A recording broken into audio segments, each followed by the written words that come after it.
Bonjour à tous, ici Ushido de la team sc2replay.fr et pour ma première VOD, j'avais envie de vous proposer un petit tuto en 2v2, un type de match que j'apprécie tout particulièrement puisque j'ai un teammate régulier et qu'on s'éclate vraiment bien en 2v2. Le niveau de la partie, c'est du top or, donc bientôt platine normalement. C'est pour vous donner une petite idée des APM, tout ça, et du build order. L'objectif du tuto, pour le présenter tout de suite, ce sera de mettre en application le timing push qui nous avait été proposé par Noah de la team Confétude. Ça c'est côté Zerg, et donc de le combiner avec un timing push aussi côté Terran. Présentation des équipes, donc la team d'Ushido qui a pop au sud, donc avec Ushido en Zerg bleu en bas à gauche. On a Aldaran en Terran rouge à sa droite. On a en face Roa en Zerg bleu ciel et son teammate Tout en Terran violet. Donc on peut voir qu'on est en mirror matchup sur la carte Warzone ou zone de guerre pour les amateurs de l'anglais. Petite présentation rapide de la carte. On a donc deux mains qui sont relativement éloignés, les forces qui peuvent se retrouver à peu près au niveau de la choke principale, donc à ce niveau-là, ce qui est relativement éloigné des deux mains. Côté expand naturel, elles sont plutôt faciles à venir chercher, puisqu'on a une naturelle pour chacun à l'intérieur de la zone surélevée, et une troisième expand qui peut faire B3 pour l'un ou l'autre. Par contre, sur chacune de ces naturelles, on a une backdoor qui est donc protégée par des rochers destructibles, mais ce qui complique plutôt les techs en termes de turtle, puisque les opposants peuvent décider de passer par l'une ou l'autre des backdoors, faire des drops, puisqu'on a beaucoup de zones aériennes autour des mains et compagnie. Le turtle n'est pas forcément recommandé sur cette map. Donc on a un petit peu de bagarre entre le VCS de Aldaran et le scout de Roa.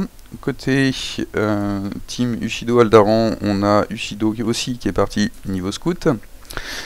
Pour revenir sur le build order associé donc à ce tuto, on est parti sur un 14 pool, enchaîné tout de suite du 13 gaz, on met les trois ouvriers directement sur le gaz, la queen, enfin le dominant à 16, on enchaîne direct sur la queen, un petit zergling ou pas pour un petit peu de map control, ici ce sera du ou pas, le bâtiment de cafard dès qu'on est à 150, donc voilà, c'est parti.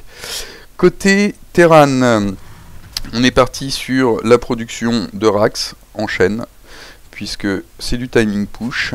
Un point très important sur le timing push, retrouvez-vous tout de suite un endroit de la carte, rassemblez vos unités. On peut voir que Ushido est déjà en train de positionner ses dominants le long de la sortie de sa base pour faire un petit peu de mucus quand il sera passé en terrier, afin de pouvoir push plus rapidement. Côté de Roa et tout, on est à peu près parti sur un build similaire, puisque là on peut constater que le terrier de cafard est posé, la queen sort, donc on est donc quasiment en mirror. Côté Terran, on a Tout qui est aussi parti pour l'instant sur deux barracks, mais côté Aldaran, on a déjà un laboratoire technique de poser, et on va bientôt avoir Steam Pack qui devrait pas tarder à être recherché dès qu'on aura les ressources. Il y a de fortes chances, et voilà, Steam Pack qui est posé et qui est recherché. Côté Tout, on commence à avoir une bonne petite masse de marines qui s'agglutinent. Côté Roa, pardon, on a déjà le premier roach qui est sorti.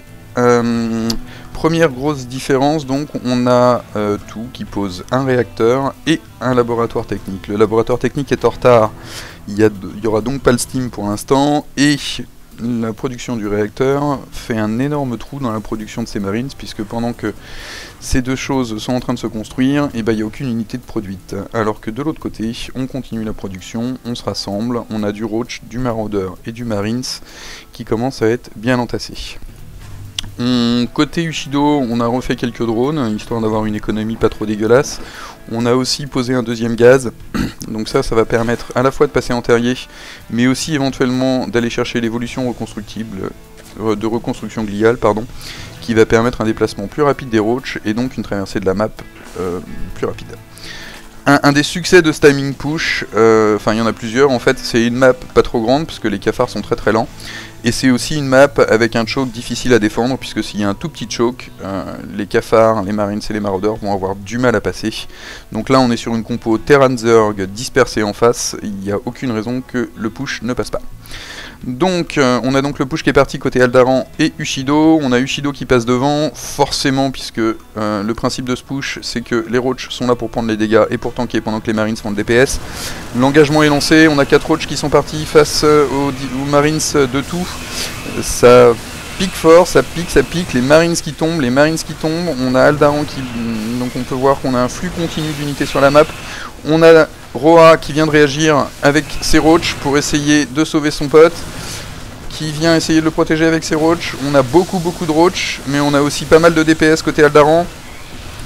On a les roaches de Ushido qui tombent, on a aussi les roaches de Roa qui sont en train de tomber. Il reste donc plus qu'une petite force côté Aldaran, mais c'est une force suffisante pour commencer à faire pas mal de dégâts dans la base de tout. Pour l'instant, on s'attaque au bâtiment de construction, un petit Marines qui essaye de faire de la résistance, ça rentre dans les lignes de minerai. On a des VCS qui tombent, beaucoup de VCS qui tombent, des roaches qui essayent de venir suppléer son pote côté Roa, mais est-ce qu'ils vont être suffisants? Parce que là on commence vraiment à avoir une armée terrane qui commence à être conséquente, on a énormément de VCS qui sont en train de tomber. Ouh là là, il n'y a vraiment plus aucune économie côté tout, on a les roaches qui commencent à arriver de ce côté là, Ushido qui a relancé une petite production de roaches qui devrait arriver en backup, quelques marines, un marauder qui essaye de faire de la résistance, qui ralentissent les roaches de ce côté là pendant que le dégât continue à être fait dans la base. On a maintenant les roaches d'Ushido qui arrivent, qui font le sandwich, on a les roaches de Roa qui sont complètement pris en sandwich, encore beaucoup d'unités côté Aldaran. Attention, le push a l'air d'être passé, on rentre dans la ligne de minerai, on rentre dans la base, et c'est le GG de la part de Roa et de tout. Voilà, donc le succès, je le rappelle, pour ce petit tuto, c'est une map pas trop grande, une choke plutôt difficile à défendre, et surtout un très bon timing et un très bon rassemblement de la part du Zerg et du Terran. Voilà, j'espère que ça aura pu vous aider, n'hésitez pas à laisser vos commentaires, et à très bientôt sur scdereplay.fr.